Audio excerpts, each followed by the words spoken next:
तुम्ही जगात कोणालाही आनंदी करू शकत नाही, कारण आनंद ही खिरापत नाही जी माणूस वाटू शकेल. तुम्ही फार तर तशी सुखवस्तू परिस्थिती निर्माण करू शकाल जी आनंदी असल्याचा भ्रम निर्माण करू शकेल, पण तोही शेवटी भ्रम आहे. सुखवस्तू व्यवस्था भ्रम निर्माण करते. जसं रडणाऱ्या बाळाच्या हातात खेळणं दिलं जातं, अगदी तसंच आनंद हा व्यक्तीचापेक्षा आहे. तो निर्णय आहे जो प्रत्येक व्यक्तीला घ्यावा लागतो. ती सवय आहे जी अंगीकारावी लागते.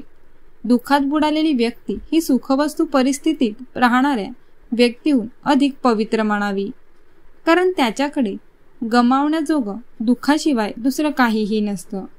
पण सुखाच्या भ्रमाचा फुगा एकदा फुटला की अशी व्यक्ती आनंदाच्या गावचा पत्ता कायमची विसरते.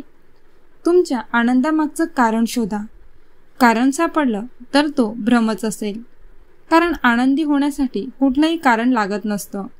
तो जरा आतमध्ये वाहत असतो. त्यासाठी शांत चित्ताने किनाऱ्यावर बसावं लागतं.